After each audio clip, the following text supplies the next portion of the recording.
Voilà, en termes d'introduction, donc, nous avons estimé que lutter efficacement contre la corruption donc, permet de restaurer la crédibilité des institutions. Voilà, donc, ça permet donc de croire aux institutions de la République, voilà, d'instaurer un climat de confiance entre les autorités et les citoyens, mais aussi donc, de booster le développement économique des États. Et je pense que donc, ce cas est valable aussi pour le Burkina Faso. En termes d'intérêt du sujet, nous pensons que le système judiciaire occupe une place de choix dans le processus de la lutte contre la corruption. C'est vrai qu'il y a plusieurs acteurs qui peuvent intervenir donc, dans la lutte contre la corruption, mais le rôle donc, du système judiciaire en tout cas, demeure très donc, important, même si pour les autres, donc, ce n'est pas moins important. À travers cette réflexion, nous avons voulu contribuer à enrichir le débat sur la place et le rôle du système judiciaire dans la lutte contre la corruption au Burkina Faso. La justification des bornes chronologiques. Donc, la première borne chronologique, c'est 2015. Et 2015 correspond donc au début donc, de la mise en œuvre des réformes dans le système judiciaire au Burkina Faso. Voilà. Et parmi ces réformes, nous avons donc la déconnexion donc, du pouvoir exécutif du judiciaire. Voilà. Donc l'exécutif n'intervient plus beaucoup assez au niveau donc, du Conseil supérieur de la magistrature. Et bon, il y a un certain nombre de lois qui ont été votées. Voilà. Donc les magistrats ont eu en tout cas beaucoup de liberté donc, pour agir dans le cadre de leur donc, activité. Et ces réformes, nous pensons, ont favorisé donc, la lutte contre la corruption. 2023, qui est la borne chronologique supérieure, correspond à l'adoption du projet de loi constitutionnelle numéro 45-2023 ALT du 30 décembre 2023 au Burkina Faso. Voilà, donc, bon, c'est un projet de loi donc, récent qui a été mis en œuvre. Voilà, donc, il y a eu le décret d'application. Et en tout cas, la mise en œuvre de cette réforme présente beaucoup de dangers pour la lutte contre la corruption. Parce que ça peut, en tout cas, porter un peu atteinte aux acquis donc, qui ont été engrangés en 2015. Donc, la problématique, la question principale, donc, il s'agit donc de nous interroger donc, quelle est la place du système judiciaire dans la lutte contre la corruption au Burkina Faso de 2015 à 2023. Donc, et nous avons en tout cas formulé des questions secondaires, dont la première est comment fut entreprise la lutte contre la corruption au Burkina Faso du retour à l'état de droit à l'insurrection de 2014. La deuxième question que nous avons formulée, quels furent les impacts des réformes de 2015 sur la lutte contre la corruption au Burkina Faso? La troisième question, c'est quels sont les enjeux de la réforme constitutionnelle de 2023 sur la lutte contre la corruption au Burkina Faso? Donc, conformément donc, à ces questions, à cette problématique, nous avons formulé donc, des objectifs de la recherche. Et l'objectif principal, il s'agit de montrer la place du système judiciaire dans la lutte contre la corruption au Burkina Faso. Et l'objectif secondaire, premier objectif secondaire, nous voulons donc analyser les actions mises en œuvre dans la lutte contre la corruption au Burkina Faso de 1991 à 2014. Parce qu'on a senti qu'il y a une timidité donc, au cours de cette période dans la lutte contre la corruption. Donc, deuxième objectif secondaire, il s'agit d'examiner les impacts des réformes de 2015 sur la lutte contre la corruption au Burkina Faso. Voilà. Est-ce que donc, ces réformes n'ont pas donné donc, un peu de souffle voilà, dans le domaine de la lutte contre la corruption? Donc c'est ce qu'on va tenter de montrer. Troisième objectif, c'est d'examiner donc les enjeux de la réforme constitutionnelle de 2023 sur la lutte contre la corruption. Voilà. Donc ces réformes présentent beaucoup d'enjeux.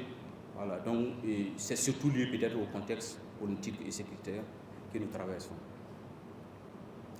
Donc, en termes de méthodologie, Voilà, nous avons fait recours donc à des sources d'archives, notamment donc, les archives des organisations de la société civile, voilà, donc, et d'autres institutions. Donc nous avons fait recours surtout donc, au rapport d'IRENLAC, voilà, qui se produit chaque année. Donc, et nous avons cherché quelques éléments de bibliographie, et comme c'est un thème un peu d'actualité, nous avons fait recours également aux sources Internet, et il y a quelques données, donc quelques données des entretiens qu'on n'avait pas devant nous, qu'on a effectivement mis à contribution pour pouvoir mener l'analyse. Donc, les résultats donc, de cette voilà, recherche. Donc, nous avons constaté que la pratique de la corruption donc, permet de distinguer généralement la petite corruption et la grande corruption en fonction des acteurs, en fonction des auteurs en jeu, mais aussi selon les moyens mobilisés à cette occasion. Nous avons vu que celui qui a fait la conférence inaugurale est venu un peu donc, là-dessus, montrer que la grande corruption donc, concerne surtout les autorités, les grands opérateurs économiques et généralement donc, les moyens mobilisés donc, à cette occasion sont des moyens très élevés. Donc la corruption est qualifiée donc de passive lorsque l'initiative de l'acte de corruption vient du corrompu et active lorsque cet acte provient du corrupteur. Voilà, donc le corrupteur c'est celui qui voilà, donne quelque chose en retour donc, voilà, de l'arrangement de sa situation ou qui promet. Mais si l'avènement de l'état de droit présente quelques opportunités permettant de contrer la corruption, force est de reconnaître l'existence d'une certaine impunité en faveur des auteurs de la grande corruption avant 2015. Parce qu'avec l'avènement de l'état de droit, il y a un certain nombre donc, voilà, de possibilités que la Constitution présente qui pouvaient être cernées, notamment donc, en donnant de façon formelle la liberté d'expression, même si sur le terrain il y avait donc des difficultés pour mettre en application. Bon, un certain nombre d'articles de la Constitution, voilà, maintenant je laisse sa mise en œuvre effective sur le terrain.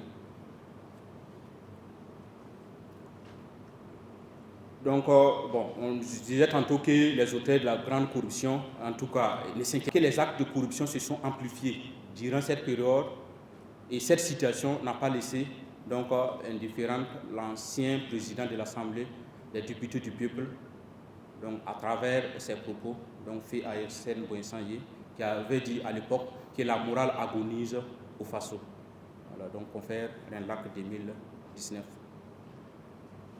Donc cette impunité s'expliquait par plusieurs raisons, dont le manque de l'indépendance, donc manque d'indépendance de la justice, voilà, puisque le ministre de la Justice donc, pouvait en tout cas influencer sur le fonctionnement du Conseil supérieur de la magistrature, ce qui amenait en tout cas certains magistrats à réfléchir par deux avant de poser un certain nombre d'actes, pouvait même interrompre voilà, donc, le processus d'un procès. Il y a aussi la politisation de l'administration publique qui fait que, bon, la plupart du cas, on ne veut pas sanctionner voilà, donc, le partisan politique. On préfère donc couvrir ses fautes. Voilà, ce qui fait que même s'il fait la corruption, bon, on préfère couvrir et en tout cas continuer et peut-être sanctionner ceux qui n'ont pas de connexion. Il a fallu attendre donc les réformes de 2015 pour que la justice libère, voilà, pour que la justice se libère en tout cas de la même mise de l'exécutif, donnant l'espoir d'une lutte inclusive prenant en compte les auteurs de la corruption. Donc les effets de ces réformes se faisaient sentir sur le terrain, voilà, mais quelques difficultés demeuraient, puisqu'il y a donc des grands communs de l'État qui étaient donc poursuivis, voilà, même si ça n'a pas complètement abouti. Donc la situation sécuritaire et politique du Burkina Faso ont engendré aussi donc des bouleversements qui ont occasionné des réformes susceptibles de remettre en cause l'indépendance de la justice ainsi que son bon fonctionnement. Voilà, donc, et cela se constate d'abord même par des désintérêts voilà, donc de certains acteurs de la justice à l'occasion de l'Assemblée générale élective du 29 juin 2024 pour la mise en place du nouveau format du Conseil supérieur de la magistrature. Donc, l'importance du système judiciaire dans la lutte contre la corruption, comme nous l'avons dit plus haut, voilà, donc n'est plus à démontrer. Parce que les autres vont dénoncer, vont sensibiliser, mais il faut que donc, la justice sévisse correctement pour décourager les éventuels, donc, en tout cas partisans de la corruption. Donc, pour sauvegarder les acquis de la lutte contre la corruption, voilà, une approche participative donc, est nécessaire pour toutes les réformes touchant ce domaine, comme ce qui s'est passé avec le nouveau format du Conseil supérieur de la magistrature. Mais bon, cette analyse comporte des limites, voilà, car le contexte politique n'est pas facile. Voilà, donc ce qui fait que pour collecter les données, au niveau donc les données orales, bon, il faut les uns et les autres se méfient beaucoup, voilà, pour se prononcer. Donc ce qui fait qu'on n'a pas pu avoir beaucoup d'informations auprès donc, des particuliers. Voilà, donc en termes de conclusion, disons que la lutte contre la corruption au Burkina Faso s'est exprimée timidement depuis le retour à l'état de droit jusqu'en 2015. Et cette situation s'explique par le manque de l'indépendance de la justice, mais aussi par la politisation de l'administration publique. Cependant, la lutte contre le fléau a connu un nouveau élan suite donc, aux réformes donc, de 2015. Donc, mais les réformes donc, de la justice en fin 2023 n'ont pas préservé un certain nombre d'acquis, voilà, qui ont été engrangés antérieurement et nous interpellons donc les acteurs pour une approche inclusive ou d'éventuelles réformes dans le domaine. Donc, merci pour votre aimable attention.